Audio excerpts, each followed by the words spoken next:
Court vacation पर क्यों ना हो, लेकिन इस पर संज्ञान लेना जरूरी है। चैनल जो नफरत भड़का रहे हैं और रोज दंगा कराने की कोशिश कर रहे हैं, सरकार की ही दी हुई सुपारी खा रहे हैं। बहुमत वाली कम्युनिटी के हैं तो हम बचे रहेंगे, ये बात बिल्कुल गलत है। न्याय को ही बुलडोज कर दिया गया है। प्रोटेस्ट में शामिल होना कोई अपराध नहीं है। हाई कोर्ट, सुप्रीम कोर्ट कुछ नहीं हमारा बिगाड़ सकती।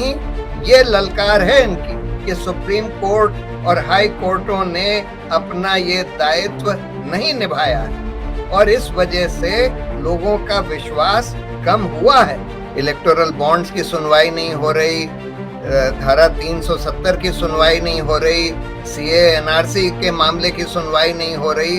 इतने सारे अहम मामले हैं जिसकी सुनवाई नहीं हो रही। नमस्कार, आदाब, सत श्री अकाल, जय भीम, जोहार। मेरा नाम है नवीन कुमार। इलाहाबाद में जो हुआ है, जिस तरीके से परवीन फातिमा का घर गिराया गया है, जावेद अंसारी के नाम पर घृणा के अभियान को आगे बढ़ाते हुए उसने पूरी दुनिया को स्तब्ध कर दिया है। उनकी दोनों बेटियां सड़क पर आ चुकी हैं, खुद परवीन फातिमा सड़क पर है और बताया जा रहा है कि यह न्याय है और ये बुलडोजर का इंसाफ है। तो न्याय के नजरिए से अगर इसको हम देखें तो क्या कहता है कानून, इसको समझने के लिए हमारे साथ जुड़े हैं दिग्गज वकील प्रशांत भूषण। उन्हीं से समझते हैं कि आखिर इस पूरी प्रक्रिया में कहां कहां चूक हुई है। प्रशांत जी, आर्टिकल 19 पर जुड़ने के लिए आपका बहुत शुक्रिया और आपका स्वागत है। धन्यवाद। सबसे पहले हम आपसे ये समझना चाहेंगे कि इलाहाबाद में जो घटना हुई है, एक सीनियर एडवोकेट के नजरिए से क्या इसमें आपको लगता है कि न्याय की बुनियादी अवधारणा की अवहेलना हुई है, कहीं कोई चूक हुई है? नहीं, ये तो बिल्कुल न्याय की धज्जियां उड़ाई गई हैं। न्याय को ही बुलडोज कर दिया गया है, जिसको हम कहते हैं रूल ऑफ लॉ या कॉन्स्टिट्यूशनलिज्म या फंडामेंटल राइट्स, सबको बुलडोज किया गया है।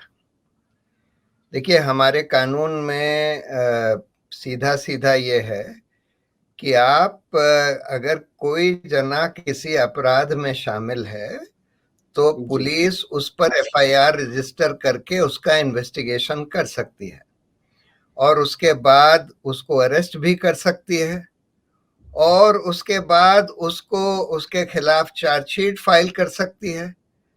लेकिन जब तक कानून के नजर से और किसी न्यायपालिका में ये साबित नहीं हो जाता कि उसने वो अपराध किया है, तब तक उसको उस अपराध की सजा नहीं दी जा सकती।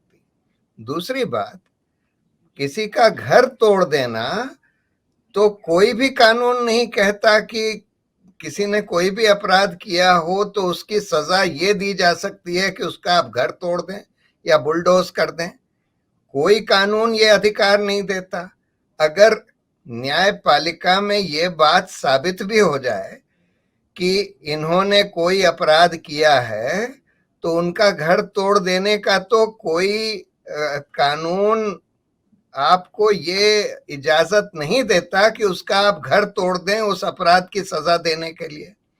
तीसरी बात, ये घर तो उनकी वाइफ के नाम था, जिनके खिलाफ ये कहा जा रहा है सरकार, यूपी सरकार के द्वारा, कि उन्होंने कोई अपराध किया इन प्रोटेस्ट में शामिल होके या उन्होंने कोई दंगे भड़काए। मान लीजिए, पहली बात तो प्रोटेस्ट में शामिल होना कोई अपराध नहीं है। दूसरी बात, अगर पुलिस ये कह रही है या सरकार ये कह रही है कि इन्होंने दंगे भड़काए, तो आप उस पर एफआईआर रजिस्टर कर सकते हैं, उसकी जांच कर सकते हैं, उनके खिलाफ चार्जशीट फाइल कर सकते हैं। घर तो किसी हालत में नहीं तोड़ सकते और उनकी वाइफ का घर तो बिल्कुल भी नहीं तोड़ सकते। और बार बार हमने ये देखा है कि ये पहले भी घटना हुई थी, दिल्ली में, जहांगीरपुरी में, मध्य प्रदेश में भी हुई थी। अब ये मतलब सरकारों को ये लगने लगा है और पुलिस को ये लगने लगा है कि जैसे उनको पूरा न्यायिक अधिकार है ये करने का कि किसी के भी खिलाफ ये बोल दो कि उसने प्रोटेस्ट किया या दंगे भड़काए और उसके बाद उसको अरेस्ट करके उसका घर तोड़ दो। ये तो बिल्कुल गैर प्रशांत जी, मैं उसी सवाल पर आ रहा था कि दरअसल बुलडोजर को ही न्याय का प्रतीक बना दिया गया है। तो क्या ये एक तरीके से जो इस देश में न्याय की व्यवस्था बनी हुई है, लोअर कोर्ट है, हाई कोर्ट है, सुप्रीम कोर्ट है, उस न्याय की पूरी व्यवस्था को चैलेंज करने की कोशिश नहीं है? ये तो सुप्रीम कोर्ट के इकबाल को चुनौती देने जैसा हुआ।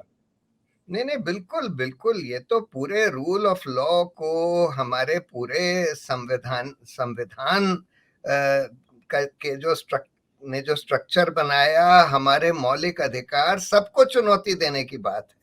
और बिल्कुल सीधा सीधा ये न्यायपालिका को ललकार रहे हैं कि देखिए, इस देश में हमारी अब ऐसा ऐसा कब्जा हो चुका है कि हम जो चाहें कर सकते हैं, और न्यायपालिका, हाई कोर्ट, सुप्रीम कोर्ट कुछ नहीं हमारा बिगाड़ सकती। ये ललकार है इनकी। और इसलिए आज उच्च न्यायालय और उच्चतम न्यायालय को यह बात सोचनी होगी कि अगर इस देश में कोई संविधान का या न्याय का राज बचा है और कोई सुप्रीम कोर्ट, हाई कोर्ट का कोई औचित्य बचा है, तो सुप्रीम कोर्ट और हाई कोर्ट को इसका सुओ मोटो संज्ञान लेना पड़ेगा और इस पर एक्शन लेना पड़ेगा। प्रशांत जी, एक सवाल था इसी से जुड़ा हुआ कि सीएनआरसी का आंदोलन हुआ, उसमें भी हमने कोर्ट का रुख देखा। कश्मीर का मामला आया, इसके पहले कृषि कानूनों का मुद्दा भी सुप्रीम कोर्ट के सामने गया था, ज्ञानवापी का मुद्दा भी अदालत में गया, अब ये मामला आया। क्या न्यायपालिका में इन सब घटनाओं से साधारण नागरिक का विश्वास कमजोर हुआ है या होता है? नहीं, बिल्कुल कमजोर हुआ है और होता है और होना भी चाहिए, क्योंकि साधारण नागरिक का जो एतबार है, जो विश्वास है न्यायपालिका के ऊपर, ये उस पर डिपेंड करता है कि न्यायपालिका किस हद तक अपने दायित्व को निभा रही है, जो उनको रिस्पॉन्सिबिलिटी दी गई है संविधान से कि भाई इस देश का रूल ऑफ लॉ, इस देश के संविधान और इस देश के लोगों के मौलिक अधिकारों की रक्षा करना आपको सौंपा गया है, आपको इतने बड़े ओहदे पर बैठाया गया है, आपको स्वतंत्रता, सरकार से स्वतंत्रता दी गई है, और सिर्फ इसलिए दी गई है कि आप लोगों के मौलिक अधिकारों की रक्षा करें, संविधान की रक्षा करें और कानून के राज की रक्षा करें और कानून के राज को कायम रखें। और इन सारे मामलों में हम देख रहे हैं कि सुप्रीम कोर्ट और हाई कोर्टों ने अपना ये दायित्व नहीं निभाया है, और इस वजह से लोगों का विश्वास कम हुआ है। Prashant ji, guardian of constitution कहते हैं सुप्रीम कोर्ट को, लेकिन अगर हम कुछ मामलों पर गौर करें तो कफील खान का मामला देखें या सफूरा जरगर का मामला देखें, उमर खालिद का मामला देखें, प्रोफेसर आनंद तेलतुंबड़े का मामला देखें या गौतम नौलखा का देख लें, हनी बाबू का देख लें, इन सब लोगों को लेकर तो अदालत बहुत सीरियस नजर आती है कि इनको बाहर नहीं निकलने देना है, नहीं तो गजब हो जाएगा।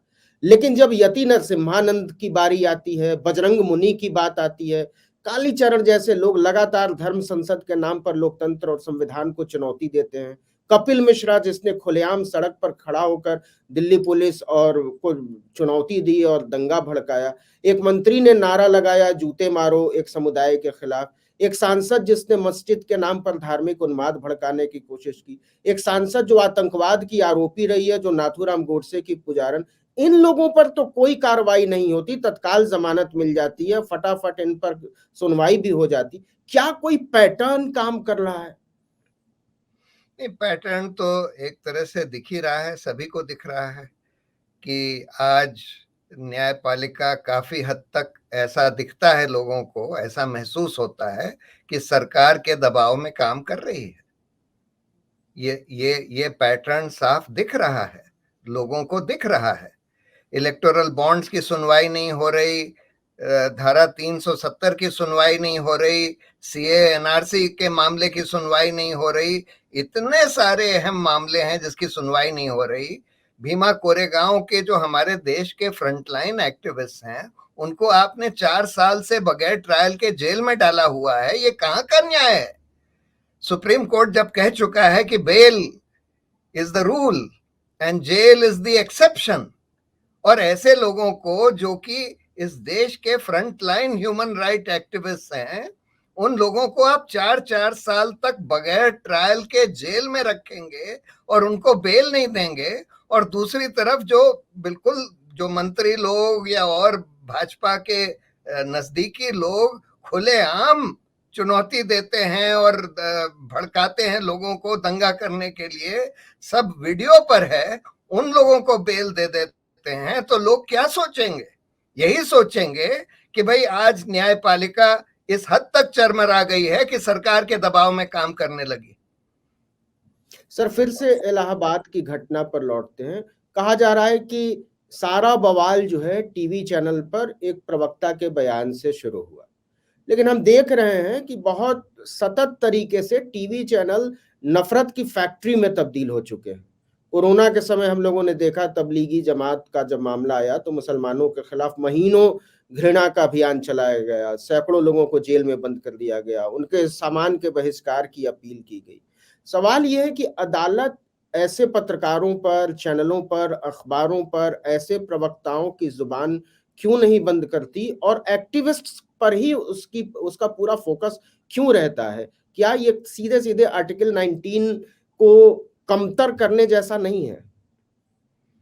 क्यों रहता है ये तो साफ है, क्योंकि ये सब जो मीडिया है और ये चैनल जो नफरत भड़का रहे हैं और रोज दंगा कराने की कोशिश कर रहे हैं, ये सरकार के ही प्यादों की तरह काम कर रहे हैं, सरकार के ही इशारों पर काम कर रहे हैं, सरकार की ही दी हुई सुपारी खा रहे हैं।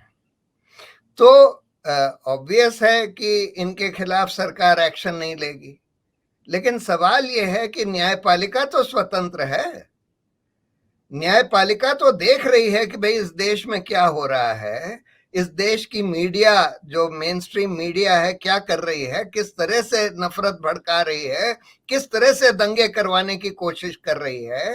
ये सब न्यायपालिका से छुपा हुआ नहीं है और न्यायपालिका को इसका संज्ञान लेना चाहिए और इस पर एक्ट करना चाहिए। इसी से जुड़ा हुआ सवाल था सर कि इतनी बड़ी घटना है जिसने मतलब पूरे नेशनल कॉन्शियंस को हिला कर रख दिया है, घर को गिराया जाना, लेकिन इसके बावजूद अभी तक इसका सुओ मोटो कोर्ट ने नहीं लिया है। क्या अगर साधारण तरीके से सोचें तो क्या अदालत की व्यवस्था में, चूंकि आप बहुत सीनियर एडवोकेट हैं, तो क्या सुप्रीम कोर्ट को इसका अब तक संज्ञान लेना चाहिए, या इतनी ही देरी होती है, या बहुत दिनों के बाद भी कुछ हो सकता है? देखिए, अभी तो खैर इस घटना को 2 दिन हुए हैं, तो और 2 दिन से सैटरडे संडे भी था, सुप्रीम कोर्ट वेकेशन पर भी है, सारे जजेस इधर उधर गए हुए हैं, लेकिन मुझे लगता है कि इतनी संगीन और इतनी सीरियस घटना है ये कि इस पर चाहे जजेस वेकेशन पर क्यों ना हो, चाहे कोर्ट वेकेशन पर क्यों ना हो, लेकिन इस पर संज्ञान लेना जरूरी है और तुरंत संज्ञान लेना जरूरी है। और जी हाँ, बोलिए सर, एक आखिरी सवाल, क्योंकि आपका समय बहुत कीमती है और हमने आपसे 15 मिनट का वक्त लिया था केवल, तो एक मानवाधिकार कार्यकर्ता के तौर पर, एक इतने सीनियर दिग्गज वकील के तौर पर, आपको क्या लगता है कि जिस तरीके से ये हेट कैंपेन पूरा चलाया जा रहा है, उसमें न्यायिक तौर पर आगे बढ़ने का रास्ता क्या हो सकता है? क्योंकि पिछला फैसला हमने देखा था, सरकार ने सुप्रीम कोर्ट ने ब्लैंकेट तौर पर बुलडोजर चलाने पर बैन लगाने से मना कर दिया था। तो सब जानना समझना चाहते हैं कि इस देश की 20 करोड़ आबादी अगर डरी सहमी हुई है, तो उस तरीके से तो देश नहीं चल सकता। तो न्यायिक तौर पर आगे बढ़ने का रास्ता सिविल सोसाइटी के सामने, इस देश के नागरिकों के सामने, मानवाधिकार कार्यकर्ताओं के सामने क्या हो सकता है? आप क्या सजेस्ट करेंगे, या आप अपने तजुर्बे से क्या देखते हैं? देखिए, मेरी राय तो ये है कि इसके खिलाफ सब लोगों को, सारे सिटीजन्स को मिलकर इसका संज्ञान लेना चाहिए और इसके खिलाफ प्रोटेस्ट करना चाहिए। प्रोटेस्ट सरकार के खिलाफ भी, प्रोटेस्ट इन गुंडों के खिलाफ भी, इन पुलिस अधिकारियों के खिलाफ भी, प्रोटेस्ट सरकार के खिलाफ भी और प्रोटेस्ट न्यायपालिका के खिलाफ भी।